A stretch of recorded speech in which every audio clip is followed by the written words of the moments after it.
cannot accept that description. I think I've protested enough. Of that? Mm-hmm. Okay. About the flag bearer. Yeah, he doesn't want to be... No, I'm leader of the party. Why do you say... Why do you always have to remind me? If you want my former titles... Alaji, if you want to add... I am former chairman, I'm former general secretary, I'm former youth organizer. If you want to remind me of former, and not my current status. So the current one is more important. Than that is what I am now, not what I was. Okay. At all. All right. So let me add that. So Bernard Mona is the leader and former flag bearer of the PNC. Good morning, comrade. Thanks for your time. Morning, Chief. All right. And also with us this morning, Dr. Ramsey Inusa is the Director of Political Affairs at the United Party. Doc, good morning. Good morning, David. And thanks for your time this morning. Thank you for having me. Political research. Oh, well, you don't want him to be... No. I will discuss that later, but I'll leave that with the Dagomba people.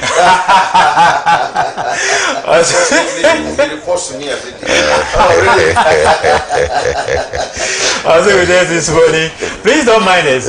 When we meet, it's like that. It's family affairs, right? Also with us this morning is Alhaji A.B.A. Fuseni, former member of parliament for Sagnarigu. If I say the good people, comrade will say they are bad people and they are good people. So for the people of Sagnarigu, good morning, Alhaji. Good morning, my brother. Thanks for your time this morning. Alhamdulillah. Really Thanks to Allah Almighty. Right. Yes. All right. So let's start off our discussion on the African continent about the spread of Ebola to part of the continent. Now, there's this Indian African summit that has been postponed because of the spread of Ebola, and it's happening in Congo, and it's spreading. I'm told it's spreading to some part of the African continent. Now, let me just give you a gist of what the report indicates, that the African Union and India have postponed the India-Africa Forum Summit scheduled for next week in New Delhi due to the evolving health situation in parts of Africa.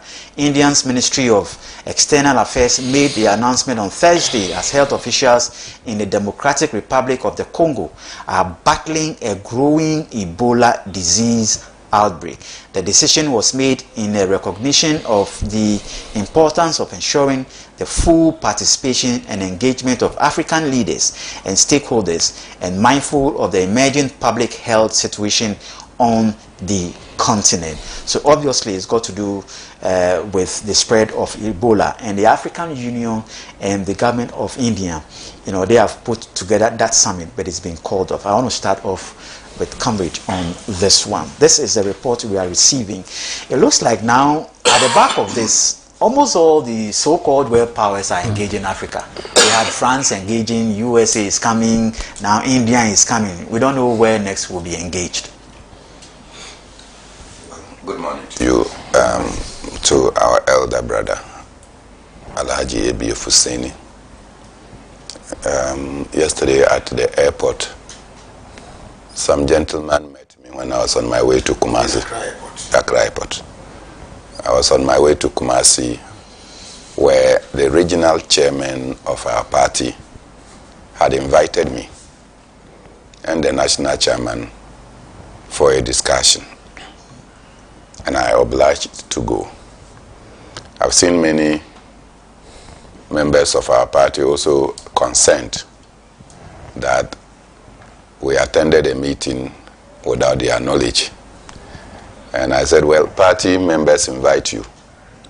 They want to have an exclusive discussion with me. I cannot just get up and call everybody to follow me. They were specific in their invitation, and I was very uncomfortable though. But when I appeared there, I realized that there was reason for which they did that exclusive invitation. It gave us opportunity to discuss what the regional chairmen were facing, particularly so that they were the people that, as they put it, I coerced to lead the party to support the NDC. And that after that, the NDC had turned its back on them, they cannot get any hearing. So they gave signals as what their next options were. and it's for us as leaders to begin to think about it. So that meeting was good. They also gave strategies as to how we can reorganize the party to make it more formidable, how to rebrand the party. So yesterday's meeting with the regional chairman in Ashanti region was really, really an eye-opener for me. And you know, when the group is not big, it allows everybody to tell you how they feel, and it was good. I am hoping that other officers of the party will also be able to put themselves like the regional chairman did to tell us what the challenges of their various offices are, so we can work on it. Having said that, let me also greet my brother, Dr. Ramsey. I'm told his house is here, but I always come earlier than him. I will investigate what is always in the house that holding him. Now, on the issue of Ebola outbreak, and then the calling off of the Indo-Africa Summit, what do I have to say? Have you heard Ebola in Europe? Not as I have come across. Have you heard that Ebola outbreak is in America? Not that I have come across. Have you heard that Ebola outbreak is in Asia? For all the Ebola outbreaks, it is normally around the Democratic Republic or the Central African Republic, that zone. That is where the Ebola outbreak is. For how long have we heard about this Ebola outbreak? What it means is that it's largely an African problem. And we cannot find an African solution. And we are sitting down for European, American, or Asian solution to an African problem. You see, when we come and tell you that the African Union is without merit, people say we are over-criticizing. Malaria is not a condition in Europe. I'm sure you are aware. In fact, in places where they have very cold weather, malaria is not a condition for them. That is why when you travel to those places and you get malaria, they don't even know how to treat it. They have to quarantine you, isolate you. I remember I was in South Africa and I felt sick. They suspected malaria. They had a challenge. You know, they have to treat. Yeah, they have to quarantine you, isolate you, because it is not one of the conditions prevalent in their area. The areas where malaria is, we are sitting down. Look, growing up, largely we had chloroquine. Growing up, we have chloroquine. What's Kwame doing here this morning? Growing up, we had chloroquine. It got to a time when you take chloroquine, the reaction, you had to scratch yourselves. Many people were reacting to it. Then in the end, we had to be shifting from one medication, one thing to the other. Today, I don't even know the malaria treatment that we have. There are many. From Lonat to, what is it? To Coatem, to what? So now it's no more the one vaccine or something that we used to know. Malaria is still here.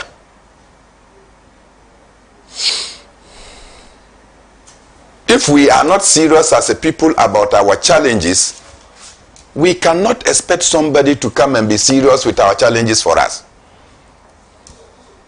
When COVID came, it was not a predominant African problem. Right? Look at the speed with which the world reacted. Look at the speed with which we reacted to get COVID under control. But once it is an African issue, let it be there. And so these conditions have been within the Central Sudan, Congo, Chad, that area. It has been there for long. And every time It is when it merges. Then we talk about it, we leave it.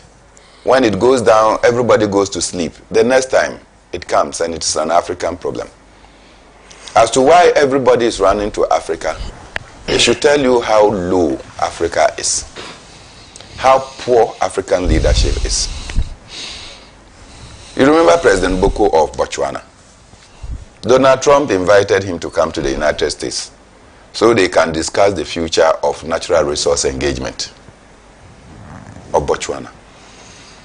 He was outright in telling Donald Trump that no, buyers go to sellers. Sellers don't go to buyers. They have their natural resource. You want to discuss? You should come. We cannot follow you to come and discuss our own resources and how we want it to be used. So if you want it, come. And decline to go. How many African leaders will get a letter from the White House and they will not be shivering to convey their entire cabinet to go and attend? President Ibrahim Traoré doesn't care about Europe, doesn't care about America. He cares about his country. He has been able to take over the natural resources of his country, and he's doing marvelous. What the colonialists, France, could not do with Burkina Faso for 62 years, in 4 years, Traoré has overcome. What they could not do with Mali for 63 years, in 4 years, Assimi Goïta has overcome. So now they are afraid that if these leaders are allowed to succeed, then France's dominance will finally go. So you see, they are sending a lot of coordinated attacks into Mali. And if they are able to succeed in Mali, then they will go to Niger and Burkina Faso. So look, African leaders must rise. Let common sense prevail. We have the wealth. We should be able to harness the resources for better good. In fact, there is a popular saying when we're in school that resources are not, they become. And so we have the resources, but they are of no benefit if our leaders don't think proactively to ensure that these resources become wealth for our people. We cannot be in the midst of all this wealth, and every day our young people are parading everywhere. Elijah, how many CVs have you received for the past 1 week? Ramsey, every day you have been following people's appointments. And Kwame, I don't need to ask for you because your face is on television. People think that you have it all every day. Why? And they are doing that not because they are happy about it, but they need to survive. Then few people get so much wealth. Go and put up high building, put up tall fence walls. We will dig under the fence walls and come inside. Because if the chunk of the population cannot get jobs, and a few people can get jobs and get so much money and go and build high fence walls, the only way we can get into your compound is that we have to dig under. So the fence walls are not security.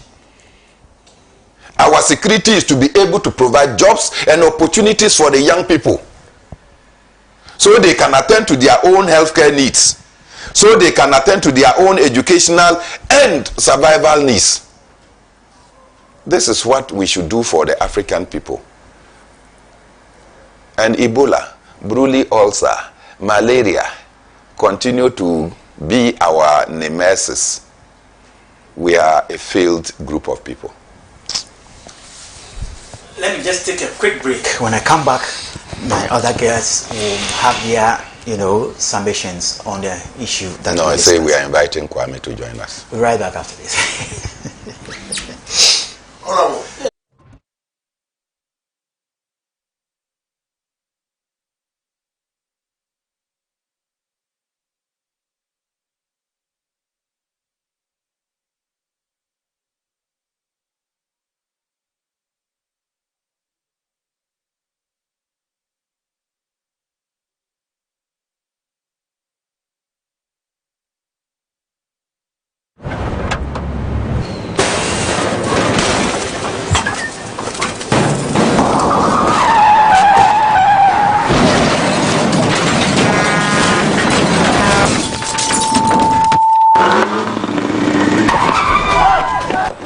back and stay safe. The National Petroleum Authority is cautioning the public to desist from scooping or fetching fuel from overturned fuel tankers at accident scenes. Again, do not get closer to the scene in an attempt to take videos or pictures. Inhaling the petroleum product is detrimental to your health. Worst of all, petroleum products are volatile and highly flammable, and a small spark can trigger a catastrophic explosion, causing deaths and loss of properties.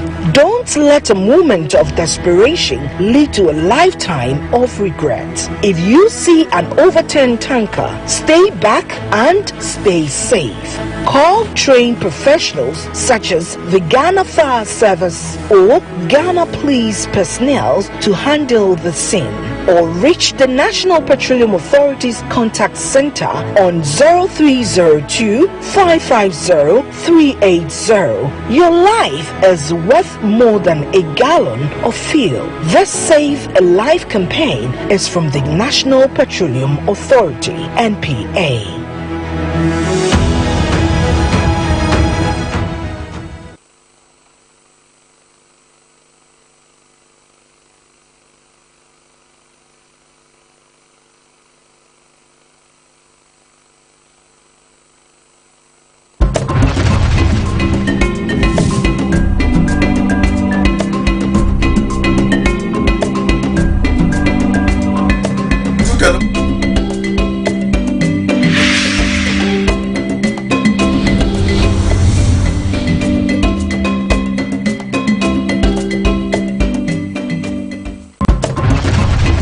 Welcome back to the program, and still this is a review segment of the morning show. Joining us for the discussion is Kwame Owusu-Danso, a private legal practitioner and a political strategist. Kwame. Yes, sir. Good morning. Thanks for very, very good morning. Making time. It's such an honor sitting with my big brothers. Right. I don't know. Yes. Except this man, but this man I'm older than him. The small boy. No. Except I know what he wants to say. What do you want to say? That he is happy to be sitting with Alhaji Ebi Fuseni. Because I missed him, yes. Who has more energy than he, Kwame? No, there's a lie. No, there's a lie. All right, so we're discussing our African story, and at the back of the postponement of the India-Africa summit due to the spread of Ebola. Doc, let me come to you with your contributions on the issue. David, good morning once again to your good self, and good morning to my brother Kwame Owusu-Danso. It's been a while. It has. My runaway brother, and to Comrade Bernard Mona and David. Yes, sir. To my tenant in Kavli, my tenant in Kavli, and the government's watching know very well. But they have to also come and rescue him this morning. Otherwise, they will not see him again. And let me say a good morning to the good people of Ghana and to your church viewers out there. David, indeed, the outbreak of Ebola has been inimical to the public health of these endemic regions, DRC, and some point in time we had an outbreak in Liberia and within West Africa. I think that the Africa Center for Disease Control has not been well funded and well equipped to be able to promote or propagate a solution that seeks to mitigate these zoonotic epidemics. And the Ebola virus, as we all know by scientists, is a virus that originated from bats, and it was first found around the Ebola River in the DRC, and that's why they named it Ebola, after that river and the area in which it was found. But I think that as time has progressed, we've not seen some serious investments in trying to produce vaccines or trying to mitigate the effects of Ebola virus. And to be honest here, it is a very dangerous virus. Its fatality is about 50% more than COVID. So it should tell you the kind of threat we're dealing with. And so I hope and wish that collectively as Africans, that we should create a kind of fund. Because we have 30% of the world's natural resources. 30% of the world's natural resources. Yes, still, diseases like Ebola and even malaria, that is the #1 killer on our continent. We've not been able to bring about amicable solutions to eradicate malaria. In other countries, they have eradicated malaria. But we are still battling with malaria. And we are always waiting for the UN, the Bill Gates and Melinda's Foundation, and other charitable organizations from the West and even the East to come to our rescue. We have the erudites when it comes to microbiology, right? We have the erudites when it comes to medicine. But what has been the platform to harness their uniqueness and their talent to promote the solutions that would solve the everyday problems of the African continent? And so I think that this is a collective responsibility of each and every African country to come together, led by the Africa Center for Disease Control, so that we can create a fund to finance the research, right, and then other innovative technologies that can be able to produce vaccines and medications to protect the lives of our people and to safeguard our public health in the African continent. And David, to also add to this, this morning I'm reading the Daily Graphic and I see that GN Savings and Loans license has been restored.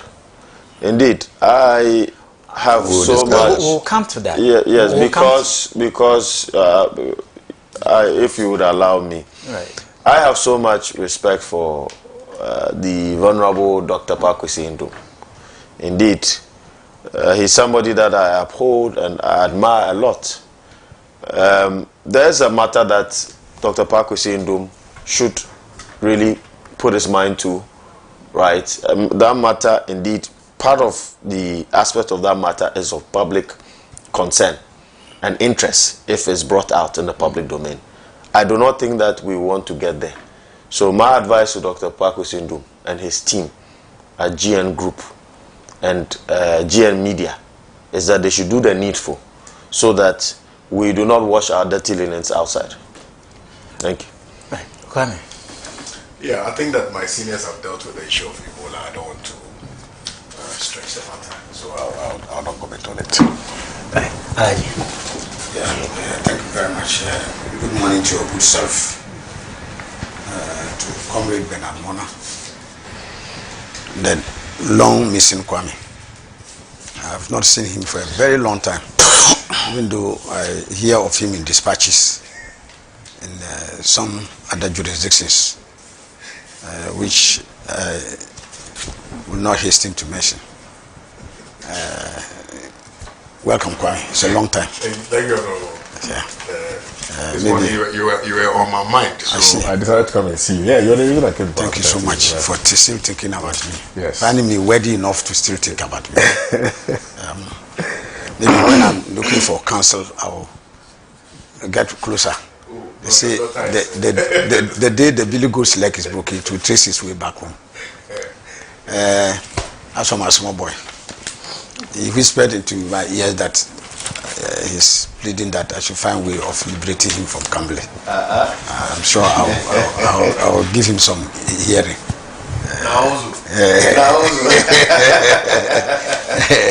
And good morning to our viewers out there and the good people of the Sanargo constituency. You see, it's always the case that when you sell yourself for a penny, you'll be bought for nothing. The sad story of Africa is what we lament on every day for lack of leadership, vision, and the irrevocable commitment to the interests and aspirations of the African people. And I have always said that if you fail to lick your lips, the Harmattan will pack them for you. Africa, undoubtedly, Ramsey said even 30%, I believe it's even more than that. Africa is the richest continent, but paradoxically parading the poorest of the poor. That's a huge indictment and a shame on us as African people. Our inability to take control of our resources. But Amona just mentioned, just in a few years, what Ibrahim Traore is doing in Burkina Faso. Working to secure the self-sufficiency of the Burkinabe nation and people. So it tells you how leadership can be decisive to doing certain things. Of course, in our country, we have had virtually 8 wasted years under the government that came in. Many people, Ghanaians would have wished it was a nightmare. And some degree of turnaround is coming, even though we are still struggling to come out of the woods. And so, if you have issues like Ebola coming out and the continent looks helpless, it's just part of the bigger story we have been talking about Africa. As we speak now, even the leader of the WHO, Gabriel Jesus Adhanom, is an Ethiopian from Africa. But even the WHO is struggling even with the issue of how to develop vaccine. Since Ebola broke out, I think it's been some years back, not today. And so the global attention and energy that should have gone into it, because like has been said, it is more deadly than coronavirus. I can tell you that in coronavirus, if you get even people who were using neem tree, guava, moringa, and some local herbs, and you put a blanket over yourself, it vanished. But this one is more devastating in terms of impact. But the world's attention is not on Ebola. The recent one, they got this hantavirus.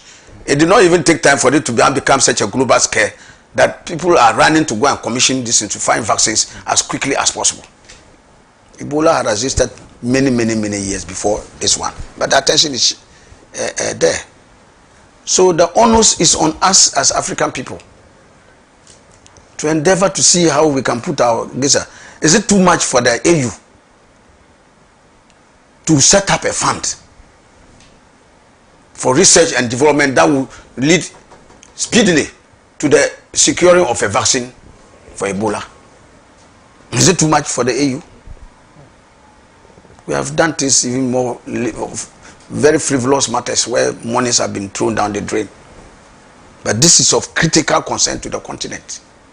I hear that over 160 people have already lost their lives within this short time of this recent outbreak. And it's the same story we are parading. Helplessness. Waiting maybe perhaps for some other people to come and rescue the continent and come out with resources. When on our own, we could take the initiative with the right caliber of leadership to set up something before even the rest of the world responds. So if they are talking about postponing a summit, how do you advertise austerity and parade opulence? It doesn't. You must have heard before you can chew corn. David, in the middle of this you can't be going conference and just quantify that conference we are talking about. How much money will be spent? African delegations who are going to go to that summit, David, trust me, the number of people they will carry on those missions, the per diem they will spend, the monies that they will waste virtually and come out with declarations.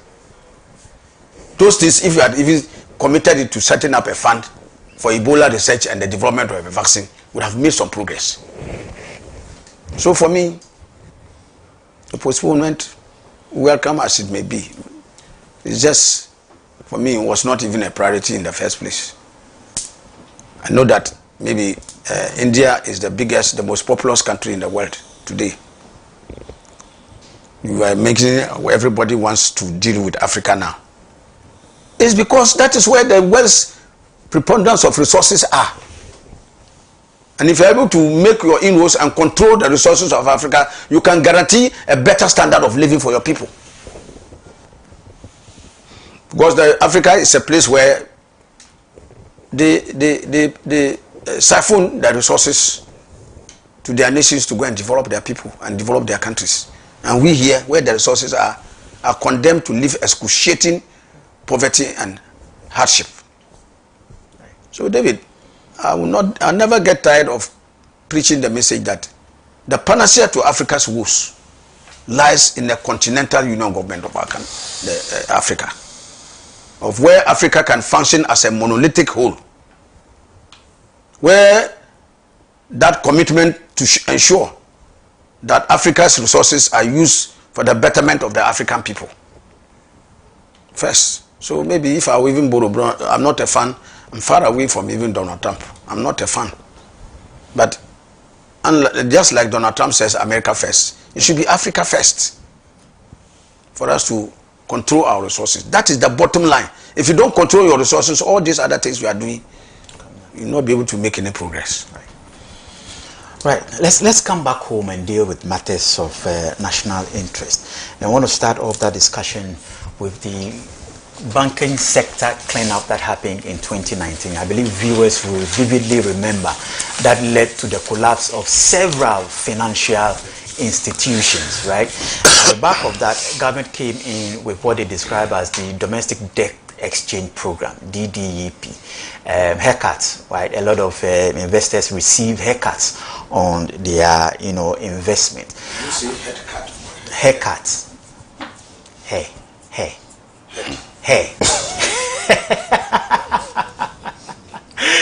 All right, so one of those financial institutions, GN Bank, was hugely affected. There were reports of collapse of several lives. Employment opportunities were taken out of thousands of Ghanaians. Well, yesterday, the Appeal High Court restored the license and, in fact, ordered the Bank of Ghana. The High Court or the Appeal Court. Appeal Court, yes. Oh, sorry. An appeal court yesterday restored the license and ordered the Bank of Ghana to also restore the assets of GN Bank. Good news to those investors. But at the back of that, there are several calls that are coming. What has happened within that bracket? What led to those cleanup issues? The amount of monies that were used to clean up the system.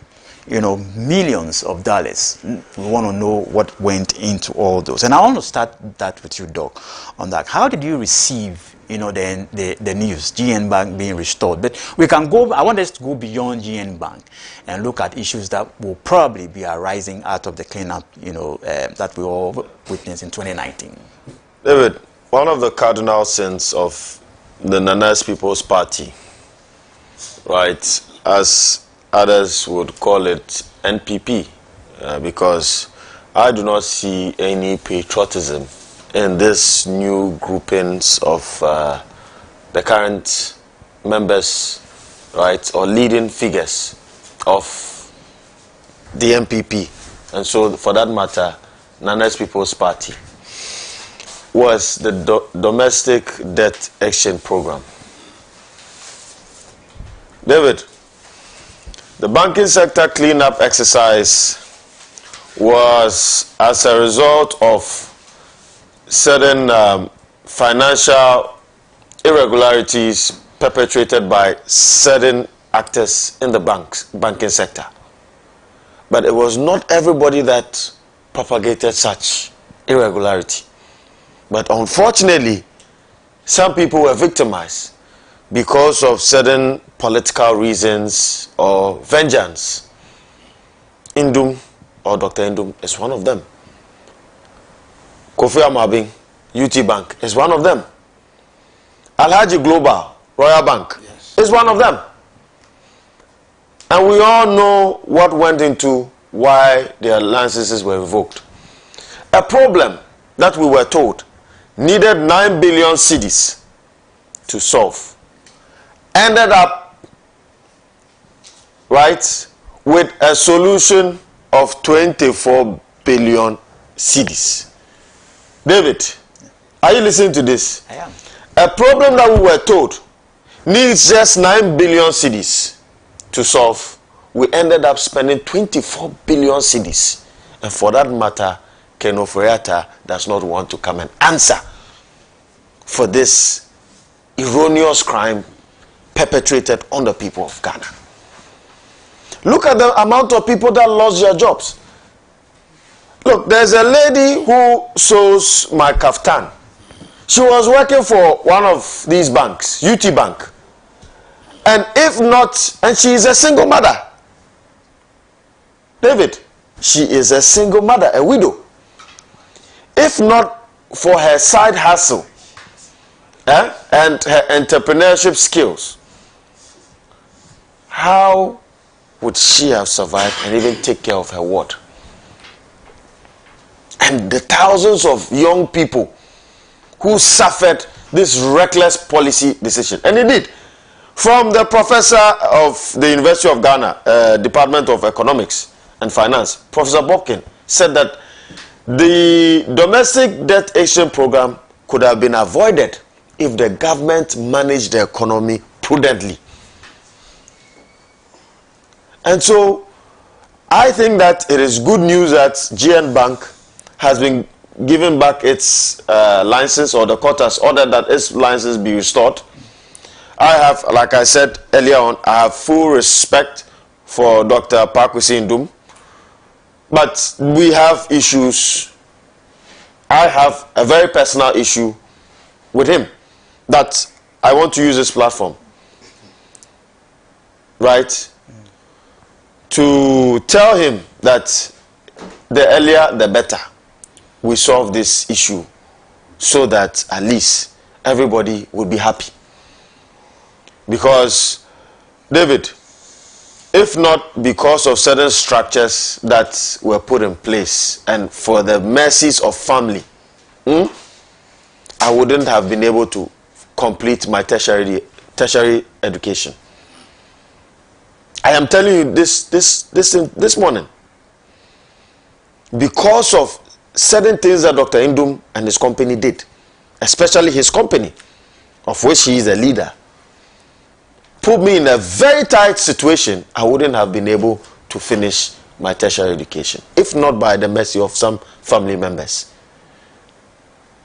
And so today, I have come out of the woods, and I think that nobody should ever go through such. Dr. Ndum has enjoyed the benefit of the rule of law today. Right? He has enjoyed the benefit of the courts. And so, for that matter, issues before the court that the court have given their verdict on, he should also uphold to that, even if it's against him. Today it's in his favor. But to move away from this issue, I think that, David, the Operation Recover or Loot promised by the NDC needs to take effect. We are told that the MP for Asante Achim has been arrested in the Netherlands, right? Because the Americans want him for an alleged money laundering case.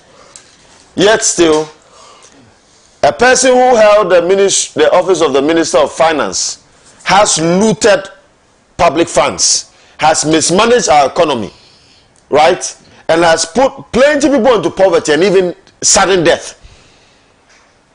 And the people of Ghana are requesting that he comes back. For that matter, the AG's office has processed his extradition. Until date, the US is not giving us Ken Ofori-Atta.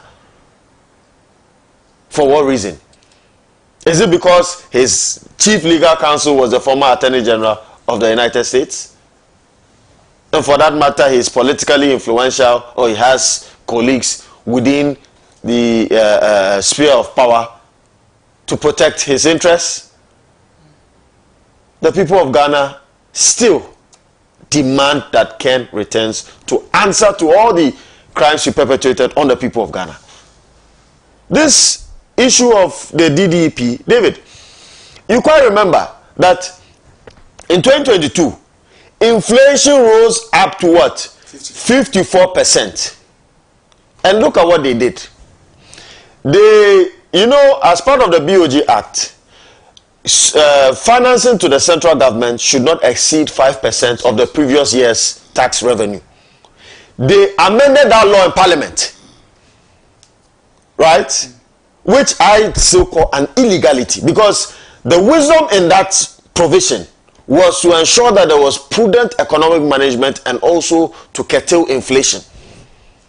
They increased monetary supply into the system, took a shock as a result of the DDEP, and even for the first time in the BOG's history, they also got a haircut. And that was why Ghana recorded, or the BOG recorded, 60.4 billion cedis loss. 60.8. Yes, which was the largest loss ever incurred by the central bank in the country's history. So, I think that going forward, the other banks that and savings and loans that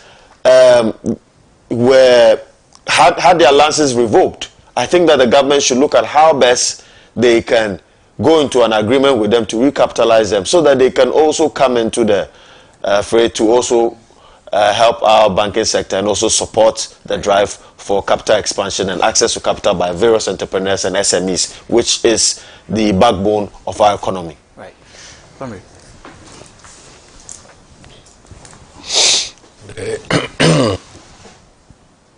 First, let me congratulate the GM Bank, Papa Kwesi Ndum, and the chairman of the Ndum Group, Nana Ofori, for their steadfast and unwavering commitment to pursue what they rightfully thought was a wrongful collapse of their bank. And I schooled a little bit in a place called Germany. And in Germany, one of the banks, that is the People's Bank, it's like a social bank, it's called Sparkasse.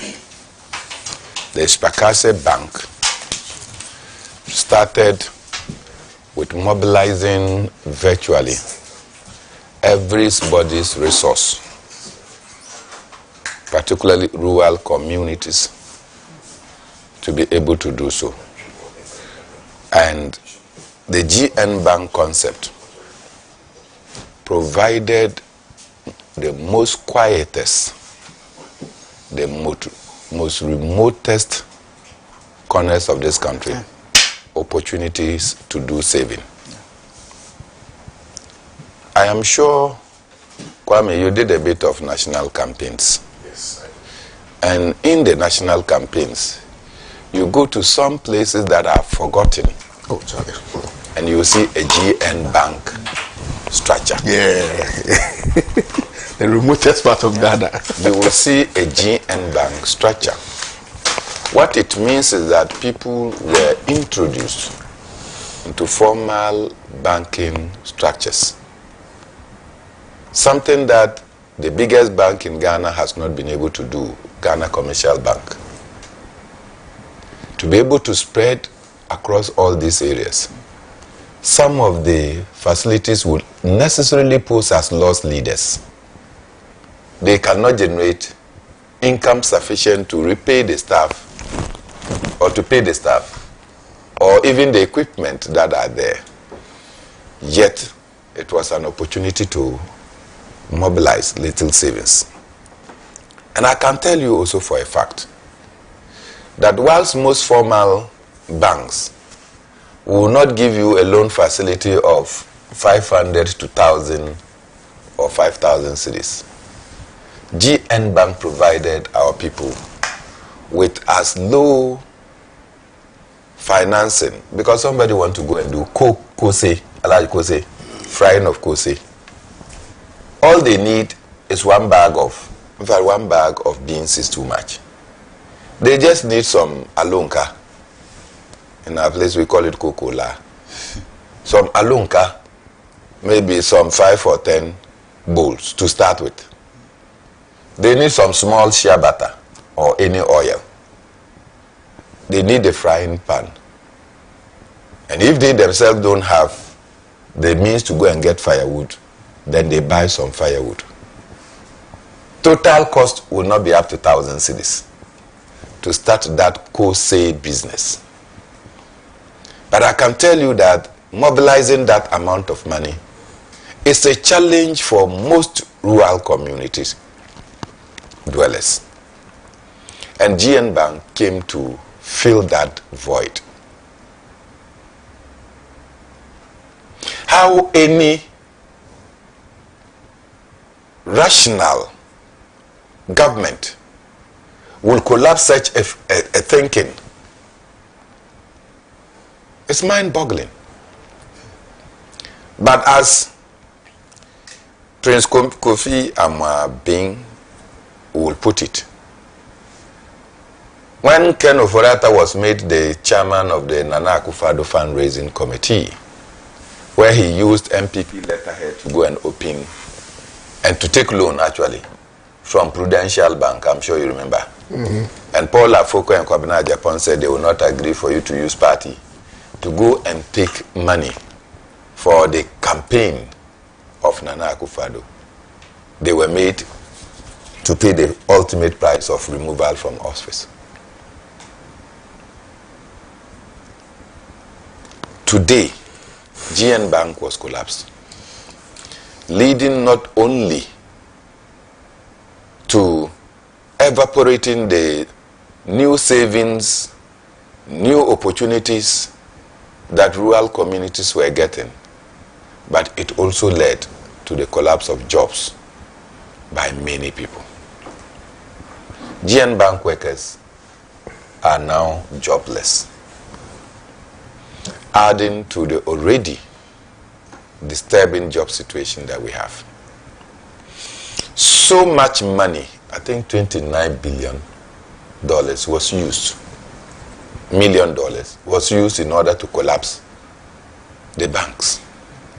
When we are told that a little over 6 billion was needed to be able to sustain and to retool these banks so they can be functional. In fact, in our language, we say toyel somba mantoha. To wit, it is somebody's good deeds that we emulate. This is coming just following the, what do we call it? The, what was it that Obama had to give them financial bailout? In the US? Yes. They had a financial meltdown where General Electric, JP Morgan, and others were virtually running bankrupt. There were serious financial problems within the United States. And the government of Barack Obama offered them a bailout. Why? Because if you don't give them a bailout and they collapse, not only will their profits dim, not only will you lose tax revenues, but you were going to be confronted with huge unemployment that the government was not in a position to handle. And so government found that it is better to support these banks, these financial institutions, so they can function effectively, keeping their workers so you don't create unemployment, and monitoring them to become viable. That's what was done in the United States. Ken Oforiatta claimed to have schooled in Yale. What did he learn there? That when you are having your financial institutions having liquidity challenges, you rather come and collapse them in dubious circumstances, because Prince Kofi Amwabin told us that the reason why his institution was targeted was that when Ken Oforiatta moved to him looking for money for the Nana Addo's campaign, he said he doesn't support politicians. And personally, Prince Kofi Amwabin has told me that the only person that he has gifted money to campaign is Professor Boateng. Frimpong Boateng. Do you understand? And that even in supporting Frimpong Boateng, that was when there were 17 candidates contesting after President Kufuor was exiting power. He still told him that you are a fine man, intellectual, but you are unable to win because it's not about intellectualism. But he was his very good friend and said, I know you will not win, but I want to support you. So as far as he is concerned, he declined to give Ken Oforiatta money, and he was targeted. Did any one of us ever hear that there was a problem with UT Bank? One day we just got up and the UT Bank has been taken over. And the assets of UT Bank and Capital Bank transferred. Now, at the time that they were talking about Capital Bank and its ownership, note the board chairman of Capital Bank, Mensa Otabil, who supervised monies that were given to Capital Bank and was always in church telling people that if you want to be a millionaire, just go and deposit at Capital Bank. The pulpit was used, misused, but abused to elicit and coerce people to go and put money in Capital Bank when you, the board chairman, knew that the Capital Bank was collapsing. And when they took over, most of them suffered losses. Naively, they told us nobody was going to lose job. Were we going to have 3 MDs? Because you were linking Capital Bank to Commercial Bank. Was the MD of Capital Bank or CEO of Capital Bank and UT, were they also going to become co-MDs?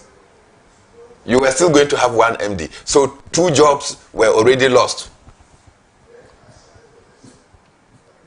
But as deceptive as they have always been, to the point that the president himself, Akufo-Addo himself, admitted on countless occasions that he has been deceived, he was misled into believing in the financial prowess of Ken Oforiatta when they decided that these institutions should collapse.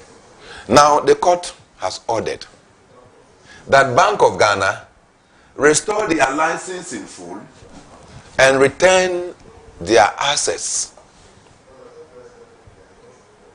Who will bear the cost? The monies that were spent to collapse them is no more there. So government is going to be burdened with double payments.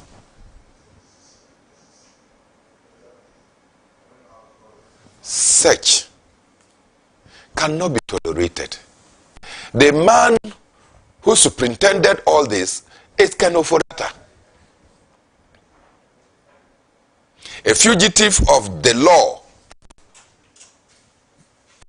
hiding in the United States of America and refusing to come and account for his stewardship. When we fail to bring Ken Oforiatta down to account for his deeds or misdeeds, you create good grounds, manured grounds for others who are appointees of government to believe that they can also misuse, misapply, steal. And when their party lose power, a major fee.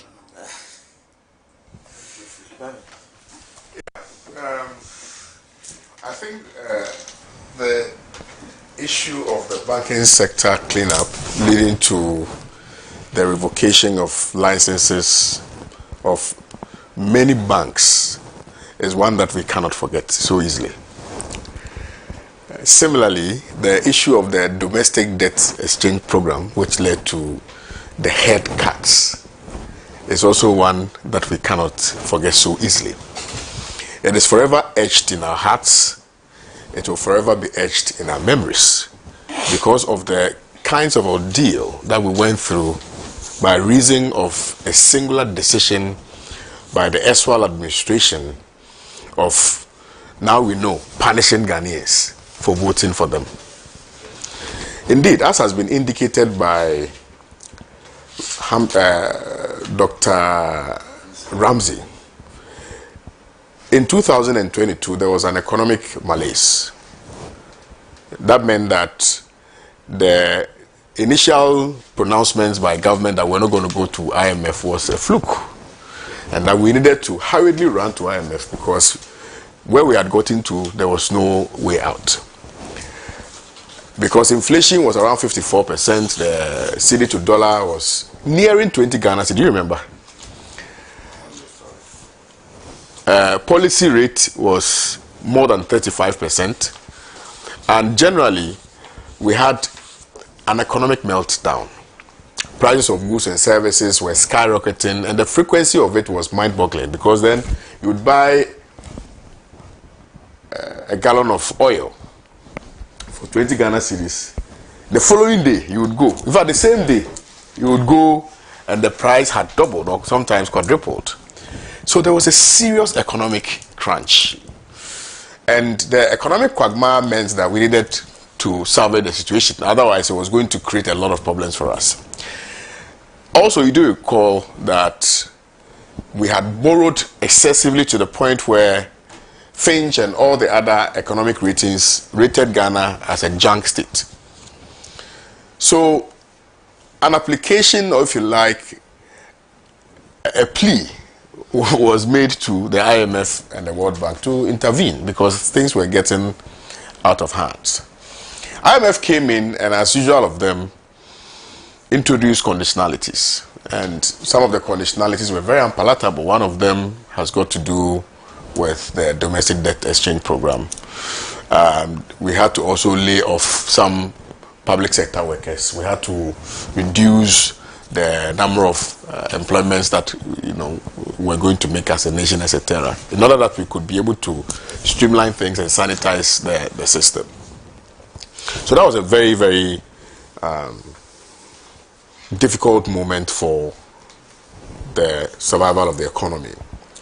So I have made and established that fact, and I'll come back to it again.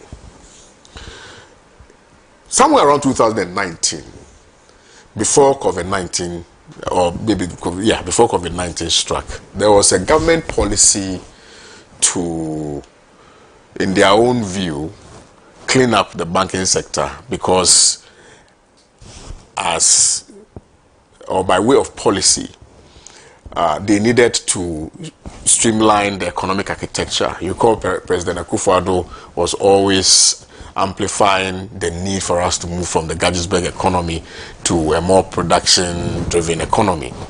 And so, in their own view, the way they could streamline things was to clean up the banking sector. Initially, we were told that they were going to use 9 billion Ghana cedis to clean up the banking sector, because according to them, the depositors were in trouble because the managers of the banks were not managing it prudently. Then fast forward, we had to borrow or use 21 billion Ghana cedis to address a 9 billion Ghana cedis crisis. And that became a topical issue and all of that. So between 2019 and 2022, we had a serious, debilitating economic situation.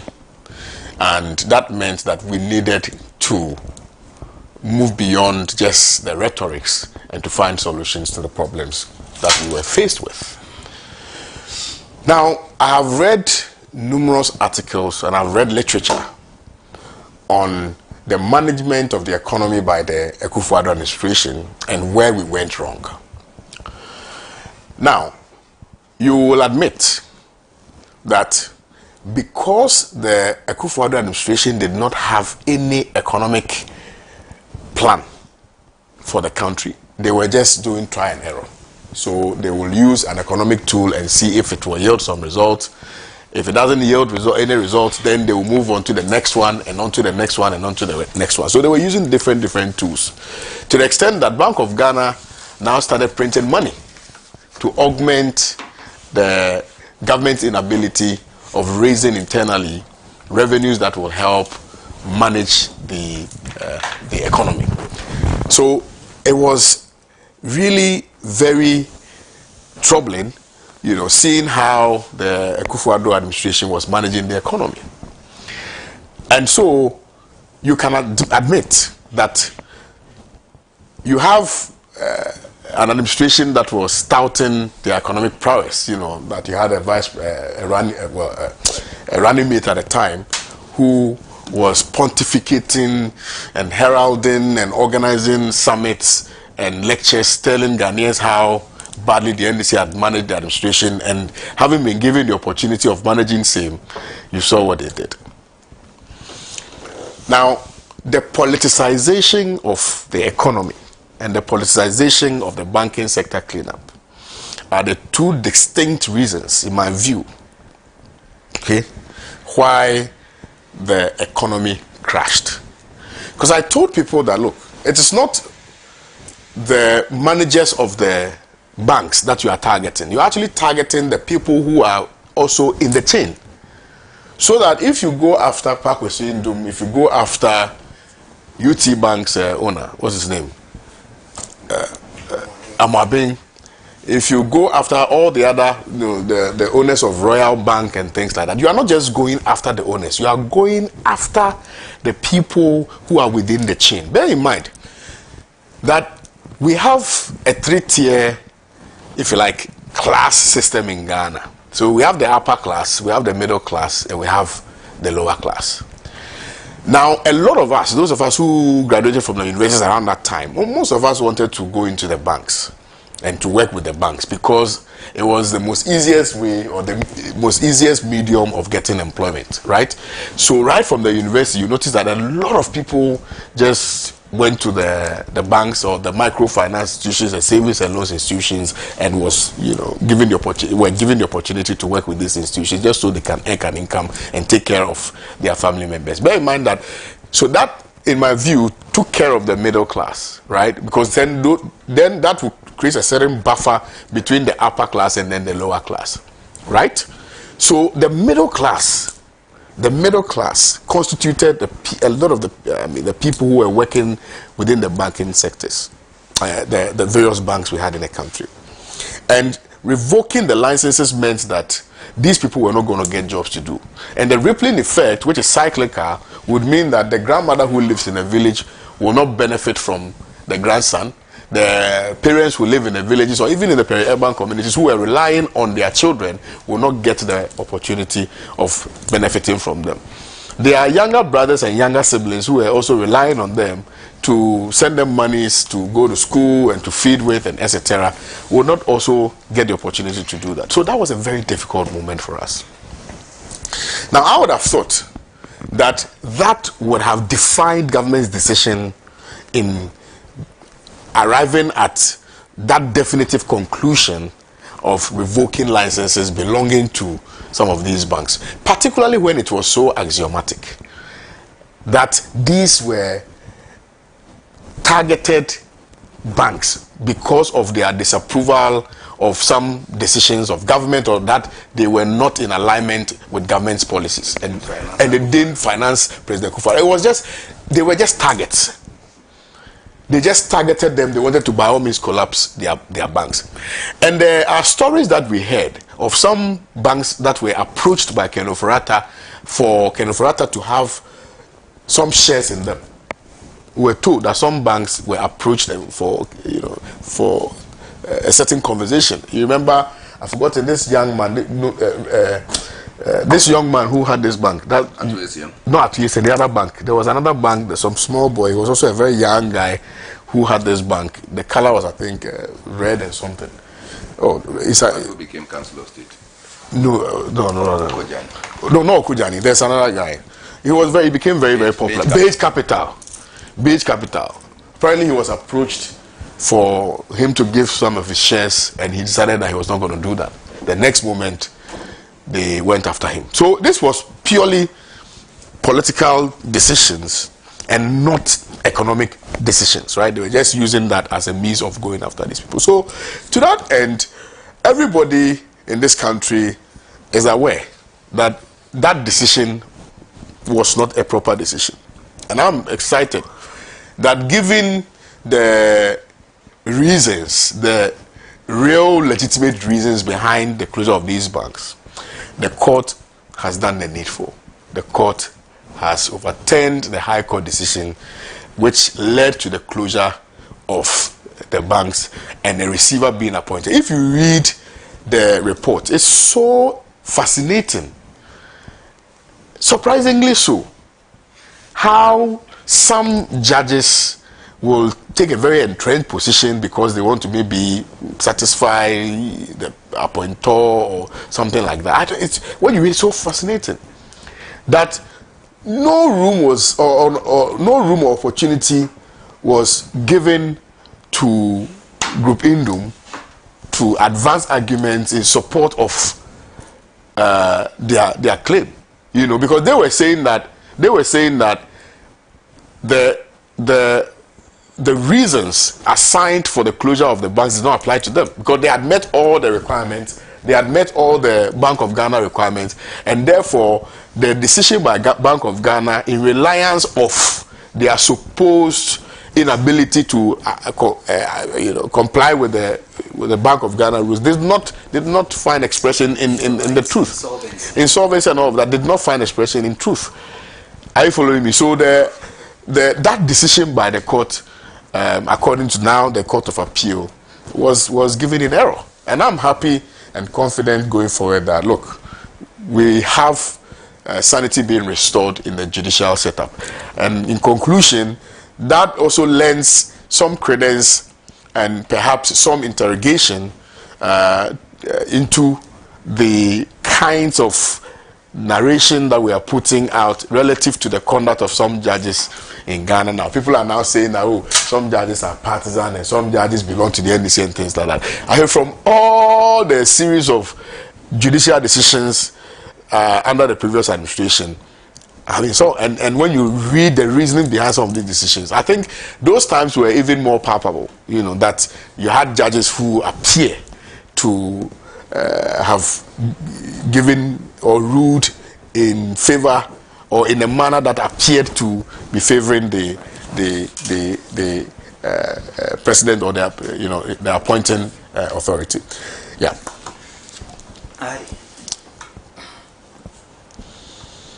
David, I've said it without number. If you are suffering in hell, blame death. At the bottom of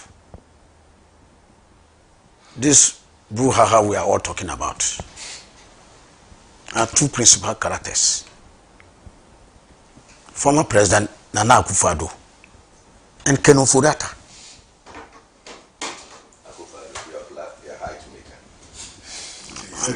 I'm 1 inch taller. You see, David, at that time I said something that everything in the country had gone up. Except the heart of Ebola. Everything. And things were so chaotic. David, I'm sure Kwame mentioned some of them. And I'll be getting into some of the details soon. But David, I think the first thing we ought to do as a nation is to accelerate the tempo of prosecutions for all those criminal elements who condemned our people to unspeakable levels of indignity and suffering. Principally Kenufurata. And I cannot understand. Maybe Kwame is a lawyer. I cannot understand.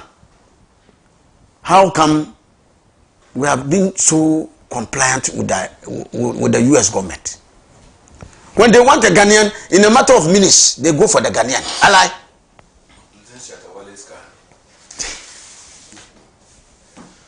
Abutrika, who and who? They will just come with FBI agents and snatch them away in a matter of minutes.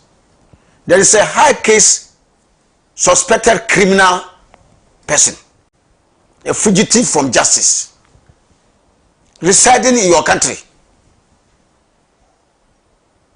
and you are unwilling or citing pretexts and reasons why. Why? If America is governed by rule of law, Ghana, we are governed by what? We are in the jungle. Those other people you come for, you think they don't have rights as Ghanaians. But we are in a hurry to cooperate with them and get those people out. If America is not ready to cooperate with us in getting fugitives from justice who are supposed to stand trial in Ghana, if they are not willing to cooperate with us, reciprocity. There's a principle of international law. Reciprocity is a respected cardinal principle of international law. If you treat me same, I must treat you same. Why can't we also treat America same if they come and they want to take our citizens away? And they are not cooperating with us when we want to take our citizens who are running away from the law. Why can't we do that? Even